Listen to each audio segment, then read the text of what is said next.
A esporotricose é a micose subcutânea mais frequente que a gente tem no Brasil e até na América Latina. Tem gente que prefere não chamar de subcutânea, que na verdade ela não é exatamente subcutânea, né, na anatomia ali. Prefere chamar de micose de implantação, mas também não é necessariamente uma micose de implantação. Esse contexto zoonótico que a gente tem vivenciado aqui no Rio, a gente está aprendendo muito isso. Não precisa necessariamente daquele trauma com espinho da roseira, ou que a gente vê aqui com a unha do gato, com o dente do gato.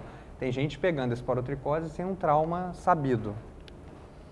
E num breve histórico, né, é uma doença que já tem tem quase 120 anos. Eu sempre brinco assim, que eu invejo, porque foi um estudante de medicina, que é o Benjamin Schenck, né, que ainda na Faculdade de Medicina nos Estados Unidos, publicou em 1898 o primeiro caso junto com um micologista, né, que fez o auxílio para a identificação do agente. E aí novos casos foram descritos também nos Estados Unidos, na França, teve até uma briga, assim, quem publicou primeiro, e até eles irem reconhecendo que na verdade era o mesmo agente, cada um chamava de um jeito. No Brasil, 1907, os primeiros casos, e aí dando um pulo aí na história, só na década de 50 é que os primeiros casos de humanos tendo contato com gatos foram publicados. Então, assim, não foi no começo dos primeiros casos de doença, mas já tem muito tempo que isso acontece, não é nenhuma novidade. Então, não é exclusividade do Brasil, nem novidade a gente ter o gato entrando na cadeia de transmissão. Alguns anos depois, aqui no Brasil, né, algum parente distante meu aí, de mesmo sobrenome, e um grupo, né, eles descreveram o primeiro caso de um brasileiro, naturalmente, um felino brasileiro, né, naturalmente doente, né, com esporotricose. E aí, pulando já para o final da década de 90, começa a nossa história atual. Né, 97 para 98 começou uma percepção, não só na Fiocruz, mas em outros serviços também, que estavam chegando pessoas com diagnóstico provável de leishmaniose e que aí, na verdade, não era leishmaniose, era esporotricose. E as pessoas tinham história de contato com gato, dona de casa, veterinário, enfermeiro veterinário, e foi mudando aquele conceito da clássica forma de transmissão, que é o jardineiro, o agricultor, é o marceneiro, o carpinteiro. As pessoas não eram mais desse nicho profissional. Então isso foi levantando um alerta. Nessa época foi criado o serviço de zoonoses lá da Fiocruz e começou um atendimento humano e animal. E aí, em 2005, já uma grande casuística, depois de algumas primeiras publicações menores, uma grande casuística foi publicada pelo Dr. Armando, que está lá com a gente até hoje, e com a equipe que estava na época, já somando aí 759 casos humanos e mais de 1.500 gatos. Quer dizer, era mais ou menos 2 gatos para cada ser humano com a doença. Isso é um absurdo de muito, né? Até 97, chegava 1 ou 2 pacientes por ano na Fiocruz com esporotricose. 98 já foi, aproximadamente foram 20 pacientes, no ano seguinte 60, e numa escala assim, crescente. Eu acho que eu não botei esse gráfico, mas assim, a gente chegou num pico de mais de 600 casos em 2012, humanos, né? E aí foi caindo a partir de 2013, eu vou explicar por quê. E hoje a gente vive a maior epidemia, né? A gente chama de hiperendemia, não sei nem se o termo está completamente aí apropriado, mas é o que a gente tem considerado mais apropriado, porque era um surto no começo, esse surto não acabou nunca, foi se mantendo, então, é uma epidemia. Só que a gente já atingiu níveis de equilíbrio hoje, o nosso equilíbrio é um nível hiperendêmico, então a gente tem chamado de hiperendemia. Aqui é um artigo que foi publicado em conjunto com vários pesquisadores do mundo, encabeçado por esse indiano, mas tem mexicano, tem chinês, tem a Maria Clara representando o Brasil, e aí fizeram um mapa pintando aí, né, o mais escuro é onde tem mais prevalência. É sempre uma prevalência ou incidência aí, questionável, né, porque nunca é um número preciso, não tem uma notificação exata, mas por estudos de casuísticas aí chegam essa incidência aí, né, de Brasil, Peru, Venezuela como áreas com muitos casos, México e alguns outros lugares com menos casos. E aí eu fiz essa adaptação para mostrar a particularidade de cada região. A primeira grande casuística, que deu mais de 3 mil, cerca de 3 mil operários de minas de ouro, minas subterrâneas. Aqui no Brasil a gente tem muito garimpo, né? Lá na África do Sul o que predomina é mina de subterrâneo. Então escava, bota tora para sustentar aquela terra ali, e os mineradores estavam se contaminando. E aí foram fazer um estudo, isso foi na década de 40 do século passado, e viram que as vigas, as toras de madeira, elas estavam contaminadas ali com um fungo. Fecharam, interditaram as minas, trataram os pacientes, e aí resolveu aquele surto. Esse surto durou mais de 3 anos, quase 4 anos. Já na década de 90, nos Estados Unidos, final de 80, começo de 90, né, pessoas que entraram em contato com muda de pinheiro. Lá é muito comum, as pessoas compram muda de pinheiro para ornamentar a casa no Natal. Então, pessoas que tinham esse contato recreacional ou quem trabalhava no cultivo ali das multas adquiriram, o CDC lançou um alerta, na época foi 88, eu acho. No começo da década de 90 e nos anos 2000, nos Estados Unidos em 90, anos 2000 na Austrália, pessoas tiveram contato com feno, né, que é a palha que é usada muito em ornamentação de festa de Halloween, nessa época agora, né? Muita gente que entra em contato, é uma matéria orgânica, contaminada com fungo, adoeceram com esporotricose.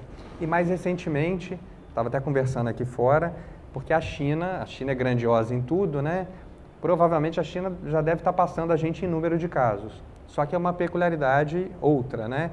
Ali eu peguei uma foto para tentar ilustrar do Google, mas isso a gente viu num congresso só de esporotricose que teve em 2013 aqui na UERJ. As pessoas naquela região mais nordeste lá, que é um clima mais temperado, não é um tropical úmido, então é mais temperado, mais seco, elas recolhem graveto para levar para casa, para fazer comida e para acender lareira para esquentar o ambiente.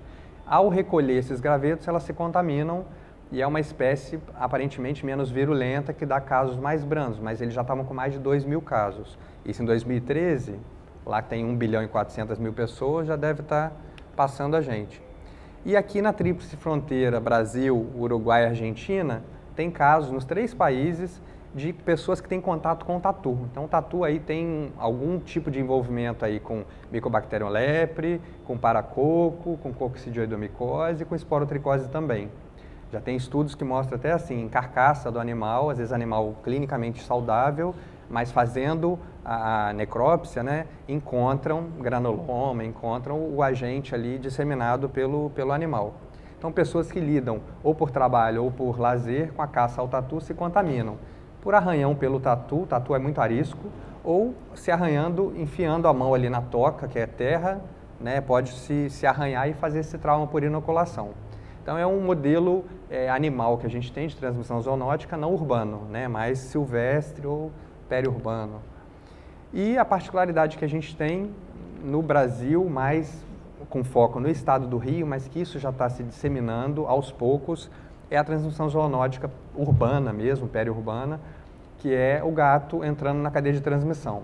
Né, o gato ele é de difícil, apesar de ser um animal doméstico, ele não é restrito ao lar, né? Ele vai à rua, ele quer caçar, quer cruzar, quer dominar território, briga muito, volta para casa, o dono não tem muito controle sobre o tratamento, sobre a alimentação, sobre o dia a dia, e isso tem proporcionado uma disseminação do número de casos. É sempre importante a gente, quando for conversar com o paciente, estiver educando alguém, a não culpar o gato, né? Porque as pessoas o que fazem? Sacrificam, abandonam, e isso tem mantido a cadeia de transmissão. Essas aqui são algumas fotos que a gente tem que ilustram, né, o quadro, né? Então, esse gato aqui com lesões disseminadas, né, no tronco, nas patas dianteiras. Esse outro é uma forma mais localizada, aqui bem agressiva, cutâneo, mucosa. Então, quando obstrui o focinho do gato, ele espirra, ele fica com uma insuficiência respiratória, ele espirra muito, e aí que eu falei da implantação.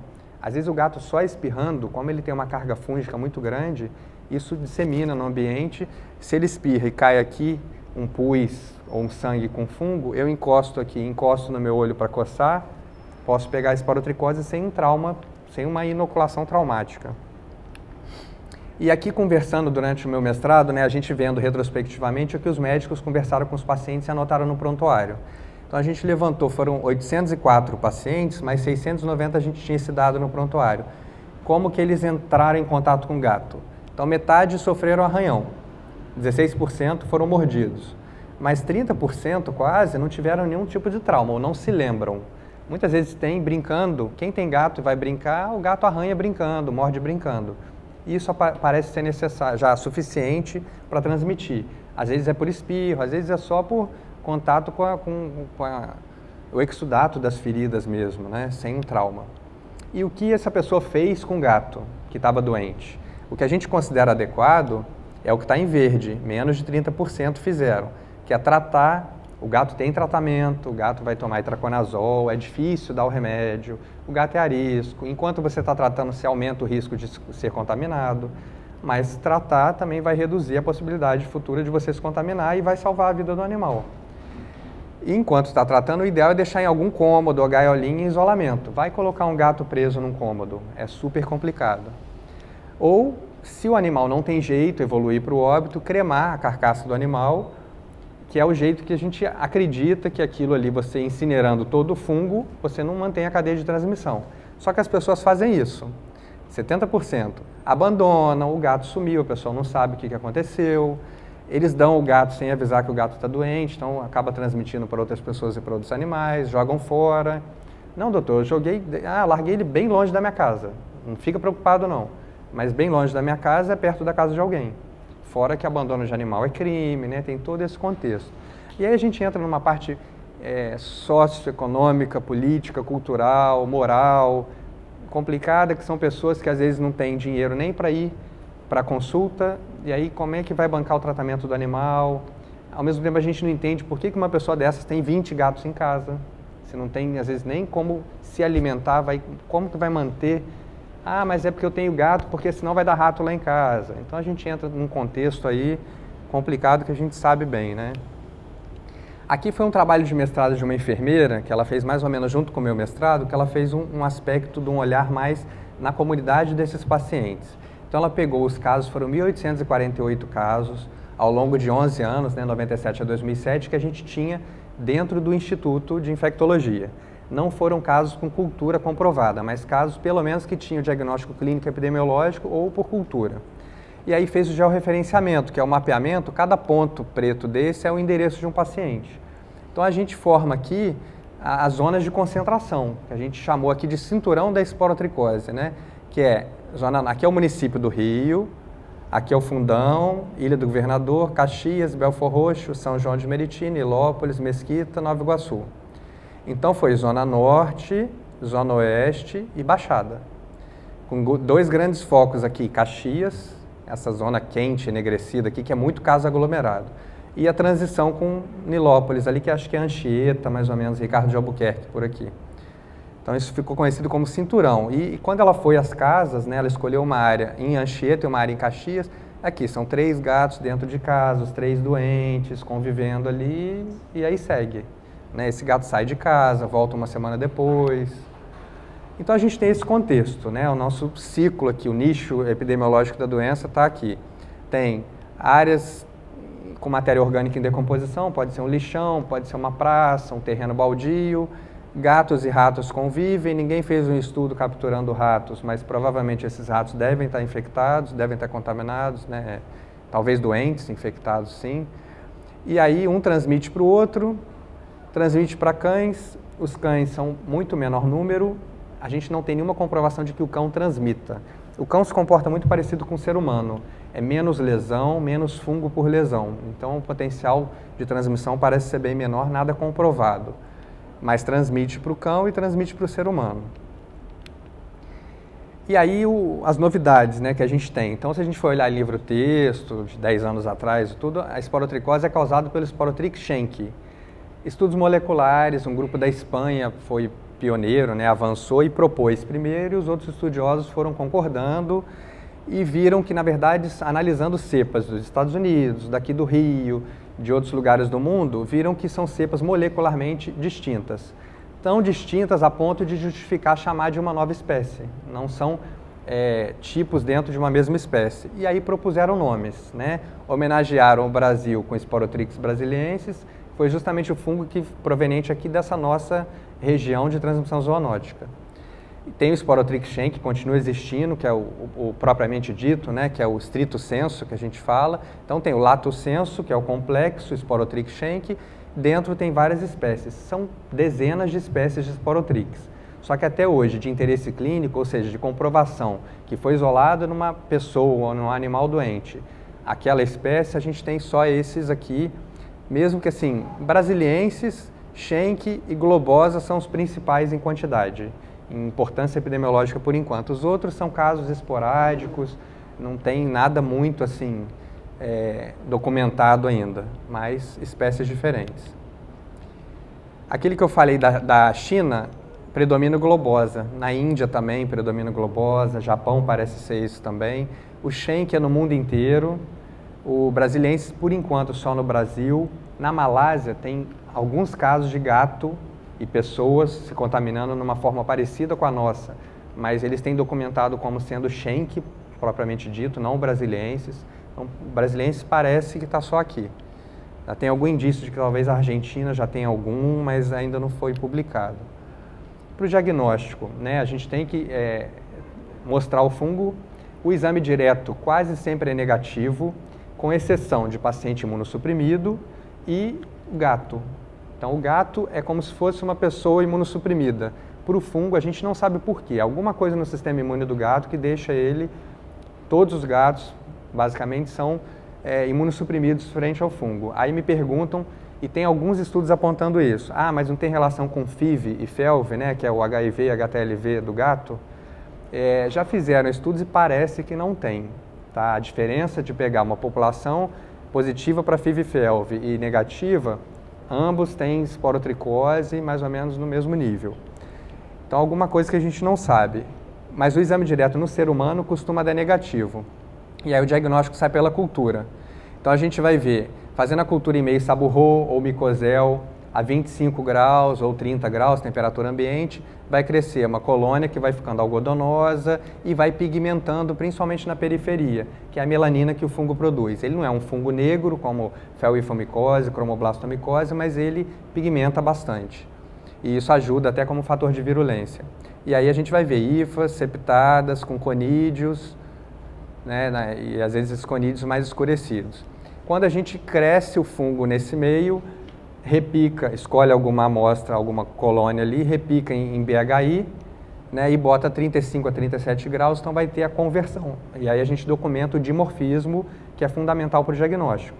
Porque pode ter algum fungo não patogênico que cresça, e aí quando a gente coloca ele no meio e incuba a 37 graus, ele não vai crescer, ele não vai converter para a forma de levedura, que dá uma colônia mais parecida com de cândida, com cripto, né? São colônias úmidas, bege, né? Um marrom clarinho, e que vão na microscopia, a gente vê a levedura com brotamento único, no máximo duplo, e é um brotamento comprido, é um brotamento em forma de charuto ou de tacape, né? Parece aquele tacape do Capitão Caverna. Isso é muito sugestivo, apesar de não ser patognomônico do Sporotrix.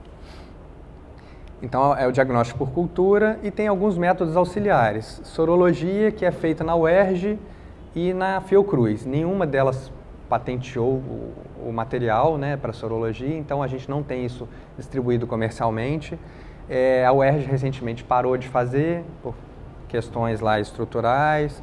E a Fiocruz também era parte de um estudo, o estudo acabou isso, não foi se mantendo a fabricação de antígeno, porque era um exame feito in-house, então a gente está sem sorologia. Auxilia, não é padrão ouro, não é definitivo, mas se a gente tem, igual esse menino que chegou com um quadro, que se fosse ao invés de sugestivo lá de leptospirose, de osteomielite, a gente tem visto osteomielite, tem visto meningite por Sporotrix. Só que a gente não tem um material de pele para acessar fácil. A gente lá não tem ortopedista para ir lá na articulação. Sorologia era uma boa opção para a gente. Se a pessoa teve a história com contato com gato, tem uma sorologia reagente, a gente reforça o diagnóstico de esporotricose, apesar de não ser certeza. E a biópsia com histopatológico, que também não é patognomônico, mas sugere muito e por vezes a gente pode ver o agente. Aqui eu vou passar mais rápido, que é o detalhe da histopatologia, né? Eu falo isso muito para o pessoal de dermato e tal. Mas assim, vai formar granulomas, assim como vai formar na tuberculose, na paracoco, em doença não infecciosa como granulomatose de Wegener, sarcoidose, só que tem umas características que ele tem umas zonas didáticas ali, né? Interna, intermediária e externa, por fora tem mais as células que chegam por último, por dentro mais aquela coisa dos neutrófilos com o fungo com uma zona necrótica. E os corpos asteroides que são famosos, mas que os patologistas lá quase não veem, aqui no Rio quase não veem. Então vai ter aqui a epiderme e na derme o infiltrado, normalmente um processo inflamatório crônico granulomatoso. Às vezes vem inespecífico, mas normalmente é granulomatoso. Quando a gente faz a coloração com ácido periódico de Schiff, a gente visualiza melhor a estrutura fúngica. Então aqui tem células gigantes, células gigantes, células gigantes. E aqui 3 leveduras ali no meio, que é pouquinha coisa, normalmente a gente nem vê, tanto no exame direto quanto na histopatologia. Agora a diferença, para vocês terem uma ideia, aqui é a impregnação pela prata, o grocô, né, o tricômico de Gomori, alguma técnica com impregnação. Paciente imunocompetente, você vê o fundo verde lá e não vê, talvez aqui seja levedura, não sei se é artefato, e aqui é um paciente com AIDS, né, com imunossupressão mesmo, isso tudo é levedura.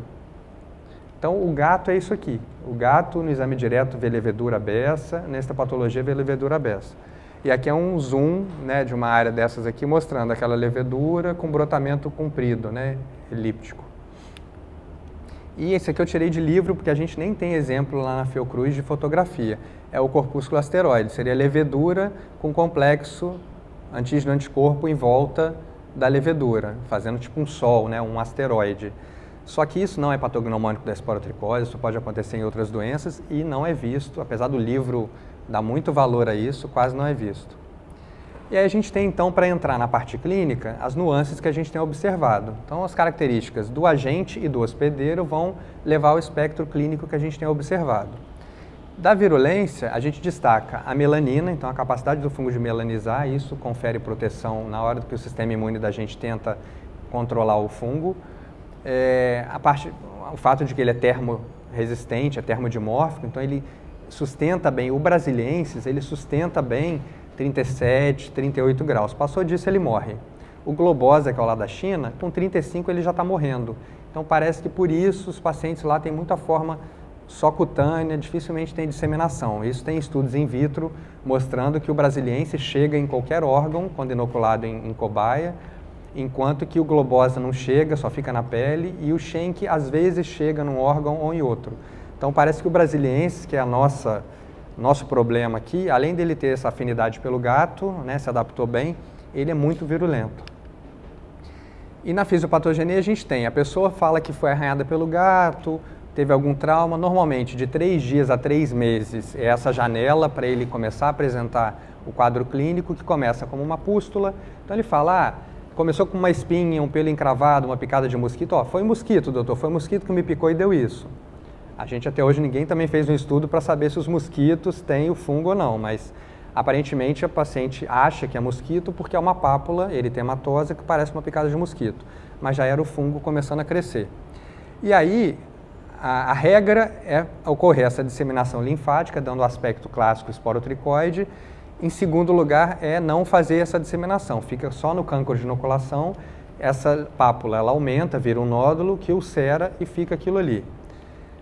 Então, de prevalência aí, né, que a gente tem, né, de frequência, nesse meu estudo de mestrado eu vi 66%. Tem estudos, tem livros que falam até 75% da forma linfocutânea.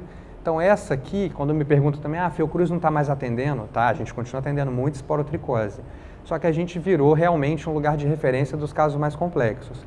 No município do Rio tem funcionado muito bem a rede, os postos, o pessoal da saúde da família foi treinado, tem itraconazol, em casos extremos eles conseguem uma compra extraordinária de terbinafina para tratar os casos linfocutâneos e cutâneo fixo, porque aí não faz nem diagnóstico micológico. Doutor, arranhei com gato, o gato está doente, surgiu isso aqui, diagnóstico clínico epidemiológico, começa a tratar no posto e cura em 3, 4 meses sem problema nenhum.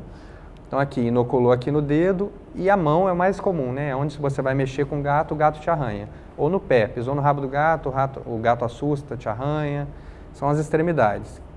E aí faz esses nódulos ao longo do trajeto linfático, por vezes pode fazer linfadenomegalia também, tá? Faz muito aqui epitroclear e às vezes axilar.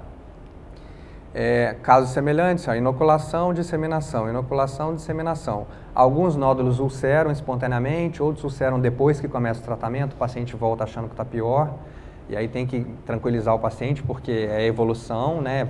Ou vai drenar ou vai reabsorver, mas não quer dizer que está piorando. Segunda forma mais comum é a forma cutânea fixa ou cutânea localizada. A gente encontrou 25% de frequência, é mais ou menos 20% a 25%.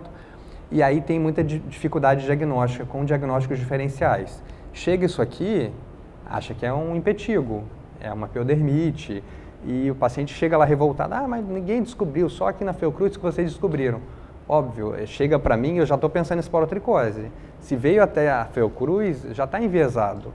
Agora, num primeiro atendimento, num pronto atendimento, num posto de saúde, já olhar aqui, já fazer diagnóstico de esporotricose é muito difícil. O mais comum é que seja uma piodermite, aí faz antibiótico. Então, normalmente, os pacientes já têm essa história de terem feito algum outro tratamento que não melhorou. Quando o Alberto contou aqui, né, do consultório da mordida do gato, eu ainda pensei, não melhorou, mas melhorou, né, com o Bactrim. E também já me perguntaram, será que o Bactrim é usado para paracoco? Será que ele pode tratar também uma esporotricose e a gente ficar sem saber? Acho que não, mas não tenho certeza. E aqui, ó, isso aqui pode ser um carcinoma epidermoide. Óbvio que entra o contexto que é uma pessoa jovem, pode ser uma placa de psoríase, mas única, teria que ser mais simétrica. Então, assim, só a clínica da forma fixa é muito difícil, tem que ter o contexto epidemiológico também. Mas são formas que respondem rápido ao tratamento, também podem ser tratadas na unidade básica. E como tratar, né? Como que a gente vem tratando, é o que tem já em consenso na literatura, mas a experiência do Instituto, como a gente tem muito caso e tem gerado publicações já desde os anos 2000 e tudo, a gente se sente à vontade de reforçar isso. O livro manda fazer 200 mg por dia, 2 cápsulas por dia de itraconazol. A gente já viu que 100 mg é suficiente. Óbvio que isso foi testado num contexto de é caro, a gente vai fornecer o medicamento.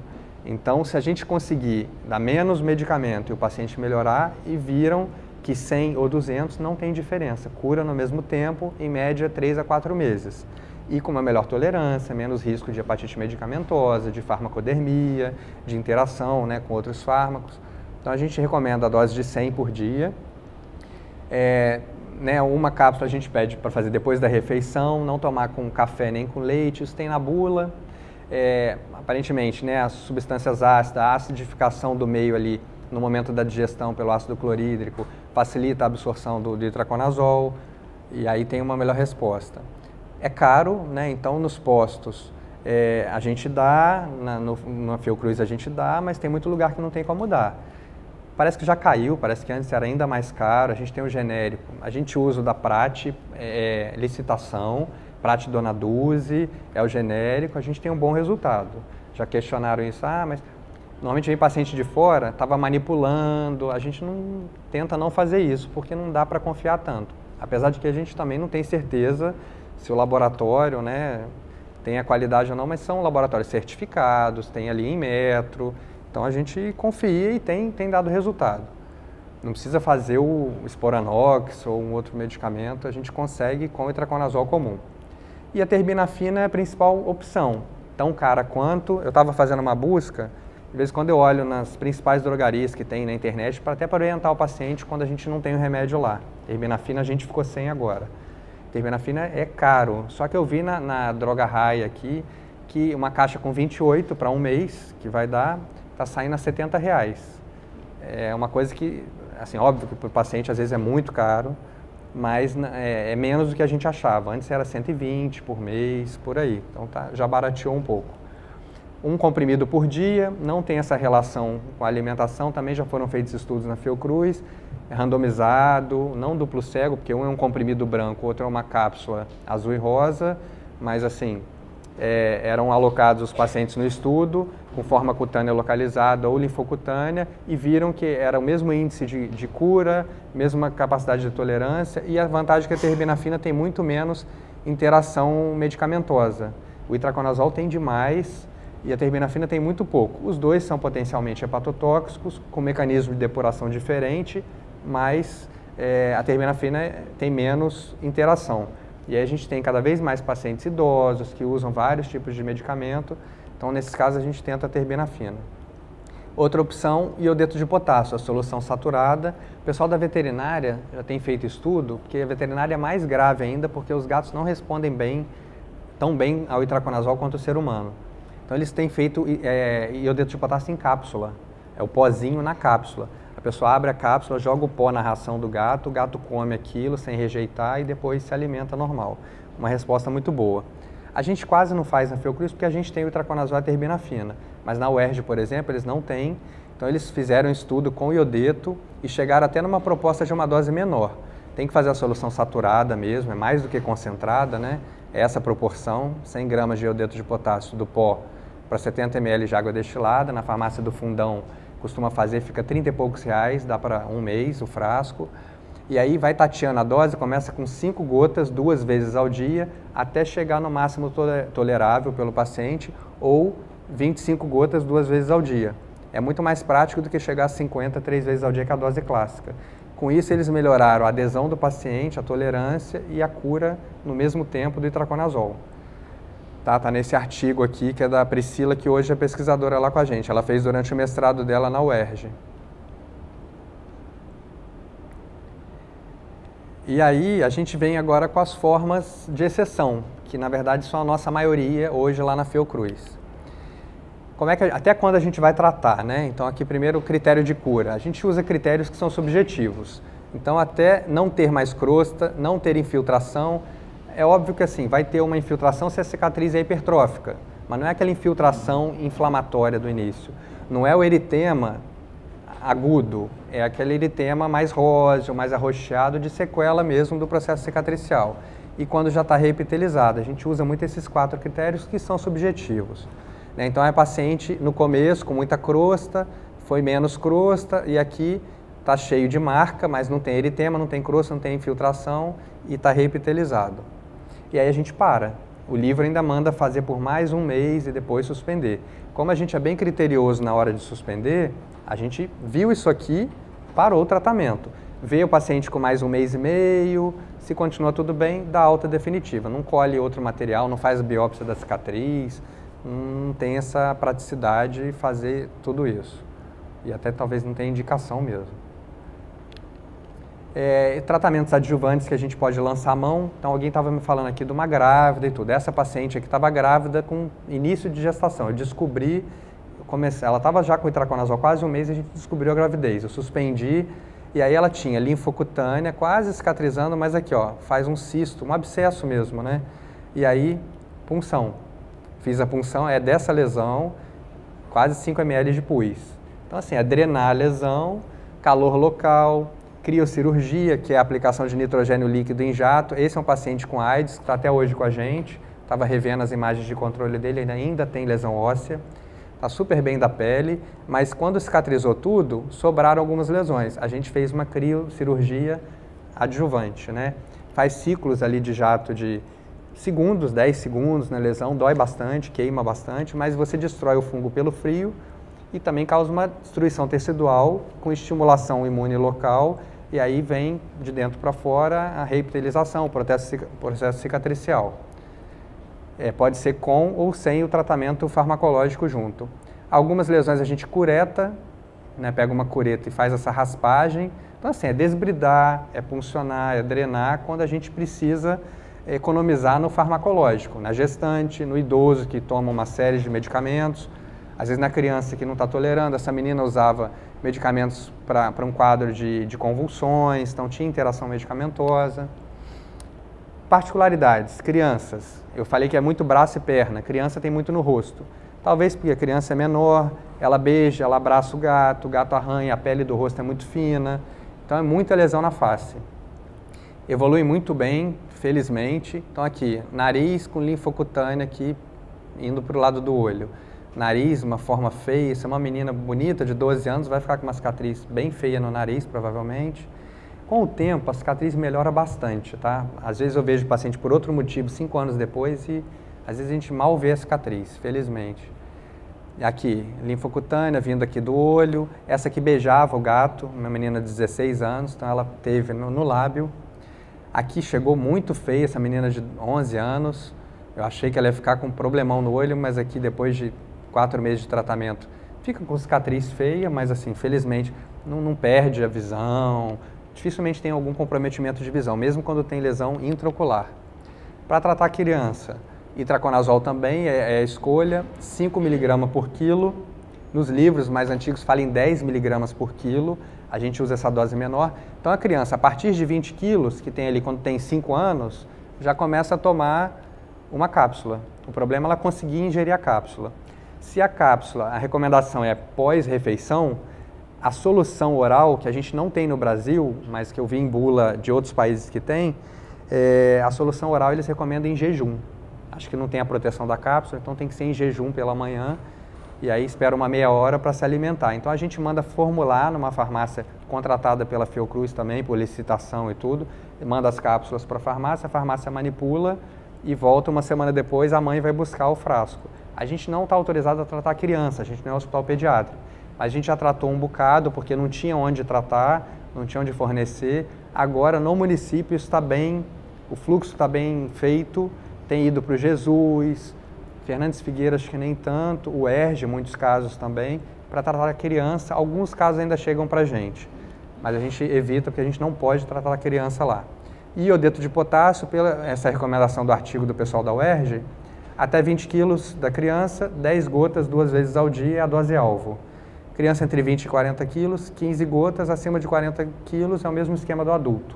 Chegar até 25 gotas 2 vezes ao dia. Lembrar de começar 5 gotas, aumenta 1 gota por dia até o paciente tolerar.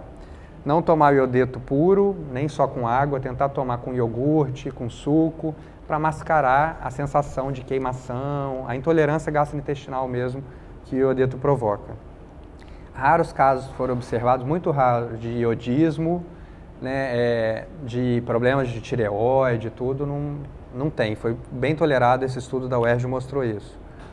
E as formas atípicas que a gente tem observado, que parecem, pelo menos por enquanto, ser exclusivas do nosso nicho zoonótico, né, do Rio de Janeiro. Então aqui, dacrocistite, que é essa complicação do saco lacrimal, né, a gente tem visto isso, às vezes a pessoa nem faz lesão na mucosa. O mais comum da forma ocular é a conjuntivite granulomatosa. É uma conjuntivite, só que a gente vê aquele tecido de granulação ali, que a gente chama de granulomatose, mas os patologistas brigam com a gente porque o granulomatose é um termo histopatológico, não é um termo clínico, mas é o que a gente descreve assim. Parece que tem um miolo ali no meio, um granulado. Mas aqui nem faz isso, nesses poucos casos faz a obliteração, né, do canal lacrimal e faz aqui, se puncionar isso aqui ou colher essa crosta, isola o fungo daqui. E isso evolui com sequela, que faz dacrocistite crônica, fistuliza, fica uma fístula crônica, precisa fazer uma cirurgia óculo-reparadora, dá um trabalhão, mas não perde a visão. E aqui é mais em criança, né? Como eu falei, no rosto ela fez uma dacrocistite, curou da esporotricose e evoluiu.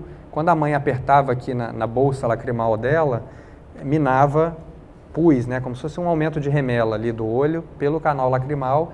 Esse pus a gente coletou várias vezes e era sem fungo. Faz uma dacrocistite inflamatória crônica e às vezes até coloniza com estáfilo, com estrépito, com agente que estiver predominando ali. Tem que fazer uma cirurgia também para corrigir. Reações de hipersensibilidade, que não é a esporotricose. A pessoa faz uma reação ao fungo. Coisas que a gente vem percebendo. Essas pessoas que reagem muito, elas têm uma esporotricose muito limitada, muito localizada, com cura em 1 a 2 meses. O problema é que ela paga um preço de muita inflamação. E aí ela faz artrite, aqui ó, artrite reacional, mais à esquerda aqui do que à direita. Aqui é a esporotricose, tá, da paciente A, essa mesma paciente aqui em A e B. Esporo e eritema nodoso, que a gente não vê muito bem na foto, que são nódulos dolorosos mais palpáveis do que visíveis. Mas a pessoa tem dor, tem esses nódulos que precisa a gente entrar com anti-inflamatório, com corticoide.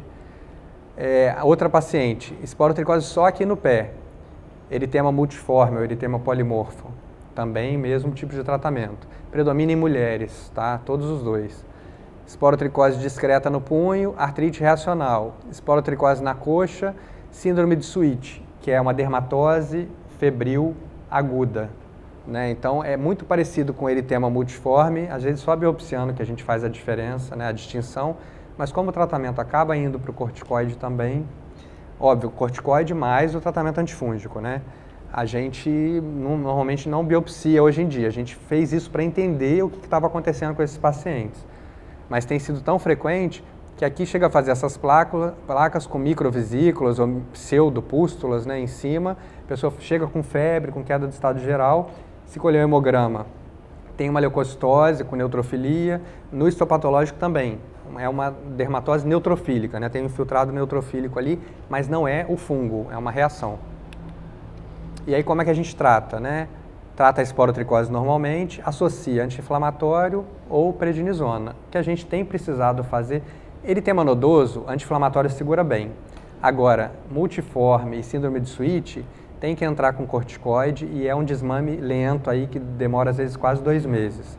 A gente tem feito 40 miligramas, vê 3 a 5 dias depois e aí vai desmamando conforme a melhora até conseguir tirar, vai tirando de 5 em 5 ou de 10 em 10 miligramas por semana. Infecção secundária. Muita gente fica preocupada, tá com infecção secundária e tudo.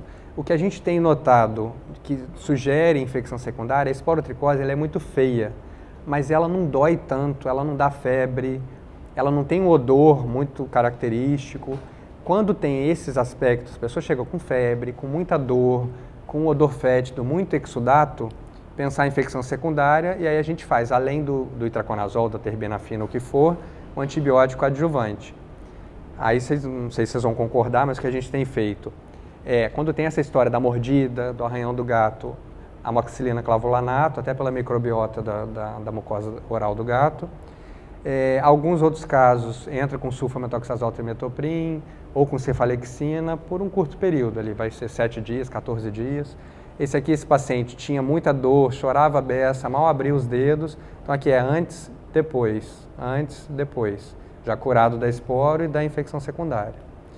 Essa senhorinha ela já até faleceu de outras causas, ela estava com 92 anos. E eram crostas enegrecidas, não é comum isso. Ela dormia em rede, a filha levava, ela dorme só na rede. Então acho que tinha um atrito com a rede, essa rede devia estar colonizada, e aí ficava fazendo infecção secundária ali, ela deu um trabalhão. A gente fez um tempo, fez crio, cirurgia junto. Quando ela estava curando, ela teve um quadro ali, não sei se foi uma infecção urinária que fez sepse urinária e faleceu. As gestantes, tá? Então a forma localizada a gente faz calor local, aquela bolsa térmica de borracha que ferve a água, joga a água dentro, experimenta a temperatura para não se queimar, porque às vezes o paciente faz lesão por queimadura, e aí faz em cima da lesão com uma fralda ou com papel toalha, uma temperatura que seja acima de 50 graus. Tá? Tem que tentar explicar para o paciente mais ou menos o que seria essa temperatura. 20 minutos, 3 vezes ao dia. Então é assim que a gente consegue tratar as gestantes. Então foram 3 gestantes diferentes que curaram com calor local somente. Essa aqui, inclusive, tinha HIV também. Só que ela, felizmente, tinha só um quadro linfocutâneo da esporotricose. Não era disseminado. Essa teve o neném. A lesão ficou assim, estável, mas não curou. A gente esperou ela amamentar 4 meses, aí ela parou de amamentar, a gente entrou com o itraconazol, mais 2 meses ela curou. E a gente tem tido outras gestantes. Criocirurgia para acelerar a cicatrização, punção se for necessário, curetagem se for necessário, remover essas crostas mais espessas. E os casos disseminados, né? Quando pensar em imunossupressão, apareceu lesão em mais de um segmento do corpo, a gente acha estranho, não é o normal. Só que às vezes tem um contexto, a pessoa tem o gato em casa, brinca com o gato o dia inteiro, ela fala, doutor, essa aqui é uma paciente só. Olha, ele me arranhou aqui, me mordeu no pé. Então, provavelmente, são múltiplos inóculos e não disseminação, né? A gente chama de forma disseminada porque tem lesões difusas ou disseminadas pelo corpo, mas não dá para dizer que é uma disseminação hematogênica, provavelmente foram múltiplos inóculos. Quando eu levantei os 58 casos que a gente tinha na época do meu mestrado, de lesões disseminadas, na verdade quase todos, né? Só 3 não. Quase todos não tinham nenhuma imunossupressão. E os outros 3 tinham. Aí entra o contexto do HIV, pós-transplante, às vezes tem hanseníase, está tratando reação hansênica, faz corticoide. Aí esses pacientes com múltiplas lesões a gente trata com uma dose maior, de 200 mg por dia. Se tiver restrito à pele, 200 por dia é suficiente. Se for disseminado, né, propriamente dito, além da pele, a gente entra até 400 mg. Essa aqui é uma menina, a mesma situação, só que aquela era uma mulher, essa é uma menina. Múltiplas lesões. Eu jurava que isso aqui era infecção bacteriana, a gente removeu a crosta, mandou para a micologia, Sporotrix cresceu. Talvez até tivesse infecção bacteriana junto. Eu fiz um curso aqui de cefalexina no começo associado. E a forma disseminada propriamente dita, é a forma mais rara, a gente encontrou 2%, mas tem lugares no mundo que não chega nem a isso. E aí a gente chama de disseminada barra extracutânea quando sai da pele, né?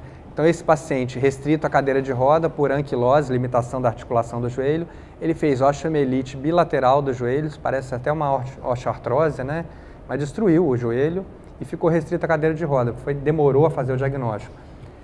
60 anos, não era um idoso jovem, diabetes relativamente bem controlado, então a gente não entendeu muito.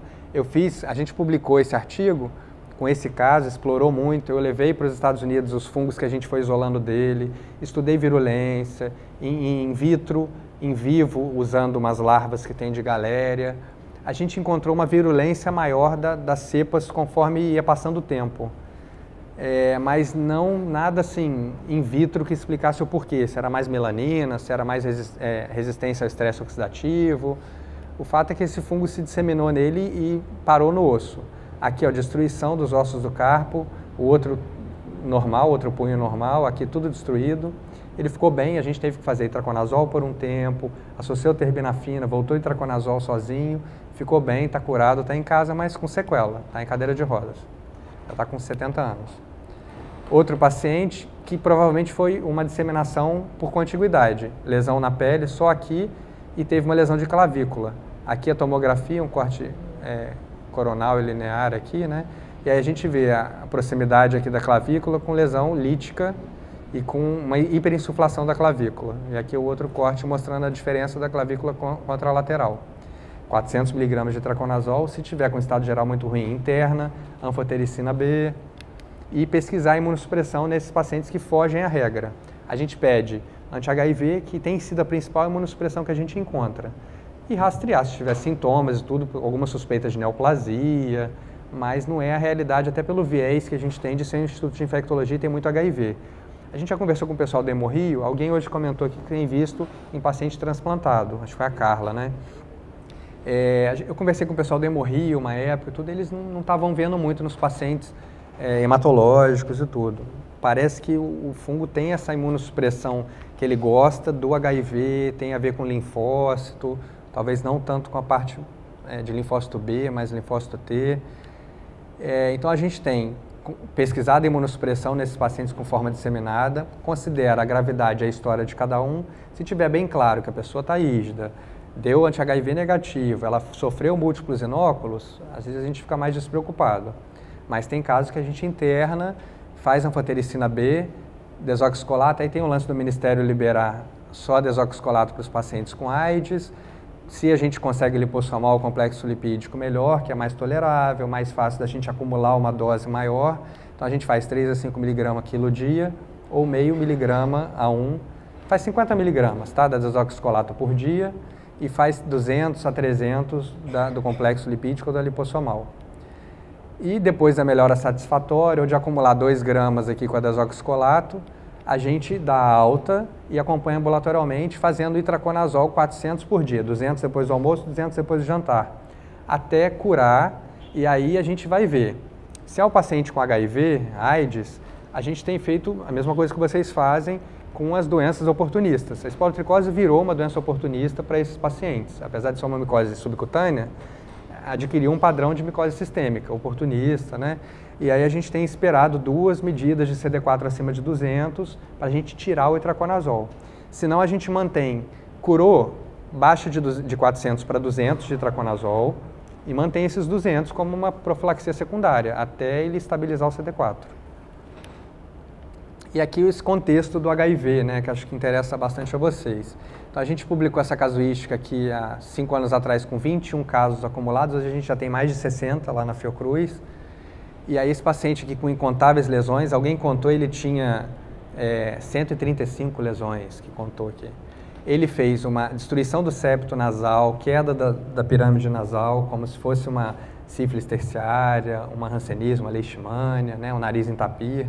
mas cicatrizou e melhorou. Foi morrer em 2009 com outras complicações do HIV. E tem esse espectro aqui de super agressivo para esse aqui que tinha uma conjuntivite, aquilo que eu falei do granulomatoso aqui, faz uma... A gente fala aqui miolo de pão, né? Aí tem gente que fica com nojo e tal, mas faz esses nódulozinhos na mucosa. E às vezes é isso só. Então, um paciente com bom CD4, normalmente é isso, é uma forma localizada, é igual o imunocompetente. Aqui, ó, só isso aqui, paciente com HIV, mas com CD4 bom. E esse é aquele paciente que eu mostrei fazendo criocirurgia no rosto dele. Ele, no começo, ele era assim. Então, fica igual um gato, assim, cheio de ferida. O osso dele, do punho, do pé, do cotovelo, é tudo cheio de lesão lítica, até hoje. Mas ele está super bem. CD4 baixo. Esse aqui chegou em 2012, fez diagnóstico de HIV por conta desse quadro de emagrecimento, febre, lesões moluscoides na fronte, outras ulceradas muito grandes. Então faz um pleomorfismo de lesão, não é o comum essa disseminação toda, ele nem lembrava se tinha gato em contato com ele ou não, então já fugiu do padrão epidemiológico e clínico. HIV positivo. Internou, tratou, melhorou. Ficou 2 anos, abandonou o tratamento. Tinha lá, não tinha casa, morava num abrigo, às vezes morava na rua, aí voltou 2 anos depois. Cheio de lesão, mais emagrecido, lesão no palato, lesões múltiplas, tá? Muita lesão, muito emagrecido, internou, tratou, melhorou. Foi de alta, engordou, aí voltou, depois ficou sem abrigo de novo, internou em 2015, aí TB multiresistente, o pulmão todo destruído, osteomielite, dedo destruído, tudo, morreu. Então assim, não morreu nem da esporotricose, mas no contexto, com AIDS descontrolada, uma TB multiresistente e a esporotricose disseminada. E esse, infelizmente, é o contexto que a gente tem visto muito. Naquela era pré-terapia antirretroviral, né? Parece que a gente não tem opção. Porque o paciente, às vezes, ele não tem uma série de questões ali que ele não adere ao tratamento, porque não pode, porque não quer. Esse aqui foi outro caso de diagnóstico concomitante. Esse aqui eu não peguei, foi antes de eu entrar na Fiocruz, mas aqui, lesões múltiplas, né? Incomum, disseminados, emagrecimento, CD4, 110, fez anfotericina B, melhorou, teve alta depois. Esse aqui foi um caso publicado, um relato de caso, talvez alguns residentes tenham visto, não sei, essa paciente lá, foi uma ex-residente nossa que encabeçou a publicação.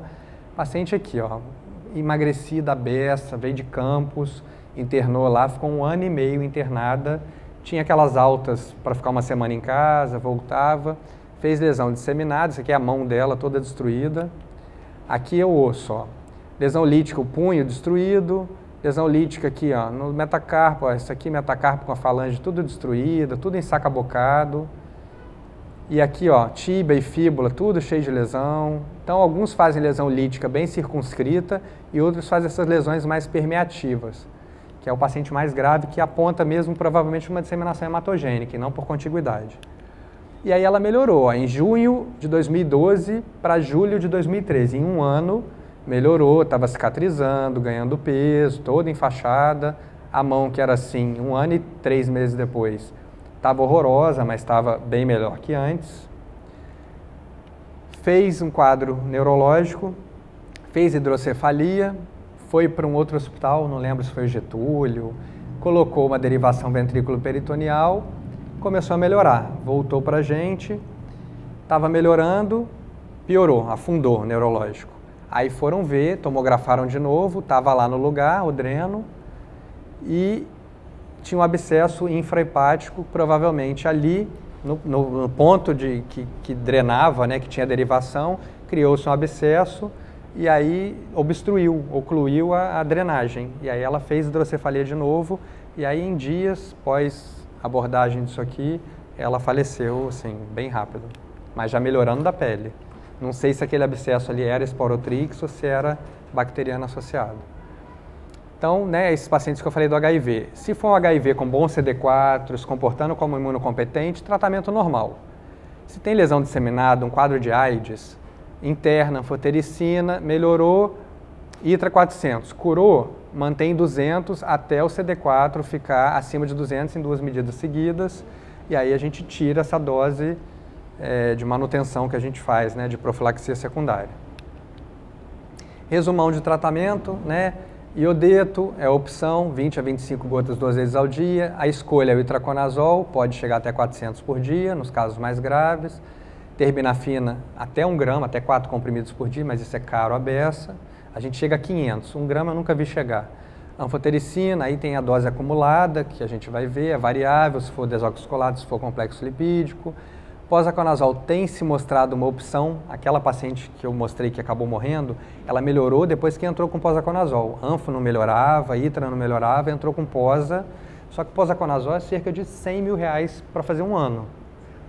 Então a gente gastou aí mais ou menos isso. Ela ficou quase 1 ano com posaconazol. Então tem esses asteriscos aqui porque é a nossa limitação, é custo.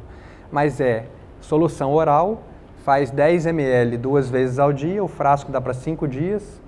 Paciente então que leva para 1 mês, a gente teve alta, pegou um outro que a gente conseguiu posaconazol. Levou 9 mil reais em frascos na mochila para casa. Se ele perde, se quebra isso e tudo, é um prejuízo, né? Mas parece ser uma opção. Quando isso baratear, talvez seja a nossa realidade. E aí as outras que eu mostrei, né? Punção, métodos mais físicos. Alguns pacientes fazem recidiva, a gente dá alta, ele volta 3 meses depois. Normalmente, as áreas de recidiva são áreas de atrito. Não sei se inocula de novo fungo ou se sobrou fungo naquela cicatriz e aí você fazendo atrito, você destrói aquele ambiente de controle do granuloma e aí o fungo escapa e abre nova lesão. Esse recidivou no lugar do atrito da muleta dele. Esse era um garçom, então ele sempre lavava a mão, machucava a mão aqui e ali, recidivou na mão. Mas assim, é 1,7% no meu estudo de mestrado que eu vi de recidiva. E as sequelas, aquela anquilose que eu mostrei, restrição à cadeira de roda, restrição articular aqui de pequenas articulações, isso a gente vê muito, isso nem sempre a fisioterapia melhora, pela fibrose que faz aqui dentro, às vezes até lesão de tendão mesmo. Cicatriz inestética, cicatriz hiperpigmentada, né? Cicatriz inestética, a dacrocistite que eu mostrei, que pode cronificar. E uma mensagem final aqui com alguns números que eu vou mostrar para vocês para a gente terminar.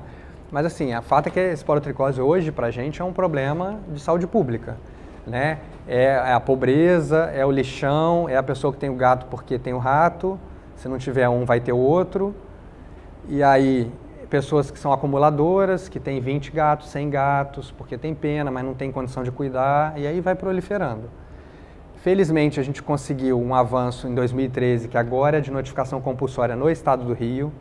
Tem um trabalho, amanhã eu tenho reunião com o pessoal do Estado, da Prefeitura, um grupo de trabalho que a gente tem se reunido uma vez por mês para tentar avançar um pouco mais. É óbvio que as políticas de saúde avançam sempre de forma muito lenta, mas alguma coisa tem se avançado.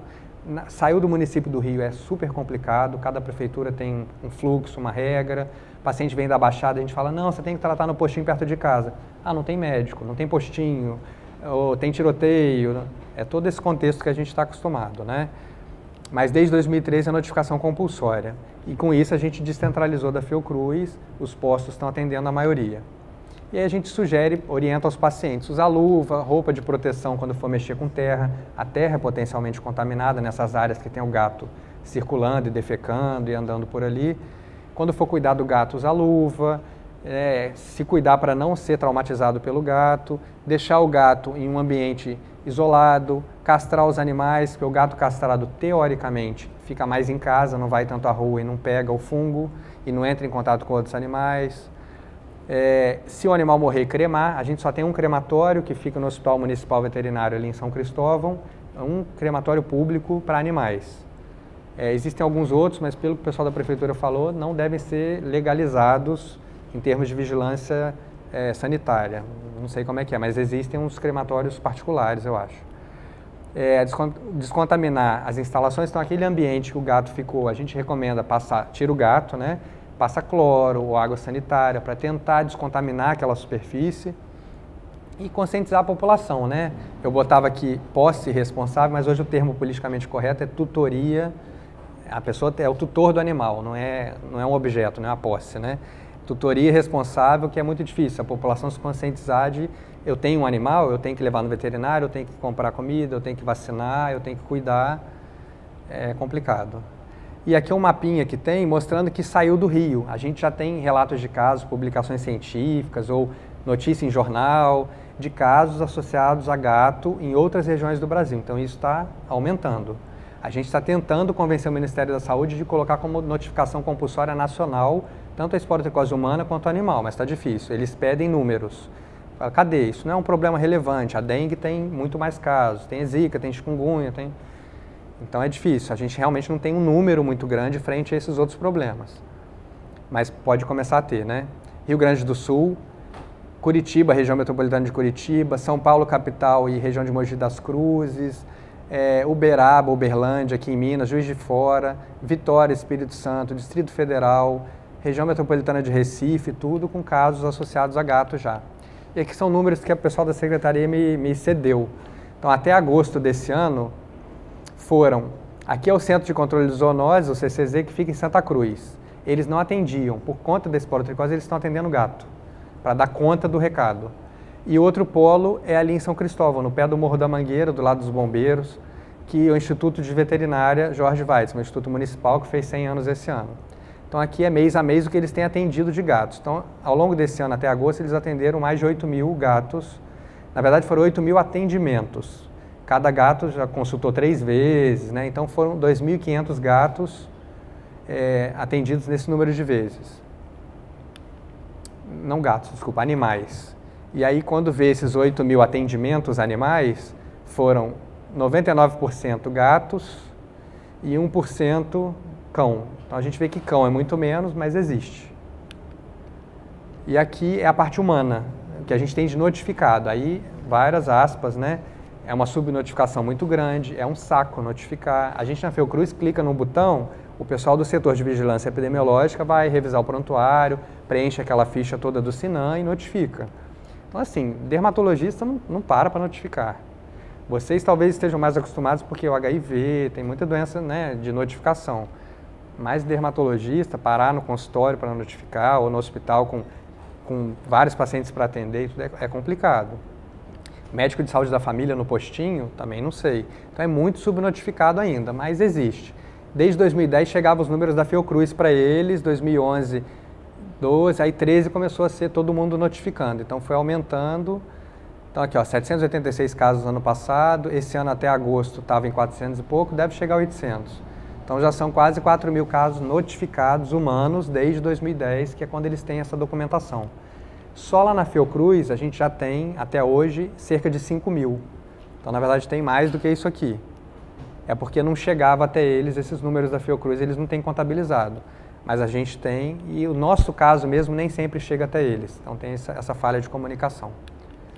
Aqui é um vídeo, quem quiser assistir ou passar para os alunos, ou até para recomendar para os pacientes. São 25 minutos, um vídeo que a gente fez, está gratuito no YouTube. Bota esporotricose Fiocruz, esporotricose Videosaúde, e aí tem pacientes falando, tem nós pesquisadores, tem pessoal de bancada, pessoal de Caxias, de outras regiões, falando sobre a doença e sobre o nosso problema de transmissão zoonótica. E aqui está meu e-mail, se precisar de contato. Hoje em dia, o que a gente tem recebido na Fiocruz? Existe uma triagem, se for forma cutânea localizada ou localizada, a triagem orienta, vê pelo endereço do paciente qual posto de saúde ele deve procurar. Tem esses problemas de não ter posto, não ter médico, que aí são contornáveis de um jeito ou de outro, mas a essência que a gente tem absorvido. Esporotricose, que não está respondendo a 3, 4 meses de tratamento na rede básica ou em outro hospital qualquer, consultório, aí a gente vê as opções, por que não está respondendo e tenta outras opções. Gestante, se o médico assistente não estiver confortável, pode acender, não estiver confortável em manejar o caso. Esporotricose disseminada, então lesão óssea, meningite ou cutânea disseminada, que seja difícil de manejar em outra unidade. Imunossuprimidos em geral, HIV ou não, vocês acabam tendo um conforto de dominar a situação, mas saúde da família, normalmente manda o HIV, pede para a gente tratar porque é difícil o manejo, né? E pacientes que tenham contraindicação itraconazol, né? Então, entre idoso ou com outras comorbidades que não posso usar. O principal que a gente tem visto é estatina. Em bula, nesses aplicativos, a gente olha a estatina, simvastatina, que é a principal, é contraindicada formalmente a associar com o itraconazol. Nunca vi nenhum problema acontecer. Teoricamente, vai aumentar o nível da estatina e aí aumenta a chance de rabdomiólise, insuficiência renal aguda. Só que a estatina, as pessoas usam a simvastatina 20 por dia. Acho que a dose máxima é 80. Então tem uma janela aí grande para ter um aumento. Só que assim, chega para a gente essas duas coisas juntas, a gente tira o itraconazol, faz terbinafina, ou tenta fazer uma carta para o médico assistente, tirar a estatina para a gente poder fazer itraconazol e depois voltar. A gente tenta esse acordo, mas é o que tem tido mais trabalho de interação, é isso, é a estatina com o itraconazol. Aí vamos conversar agora, que vocês tiverem vontade. Obrigado.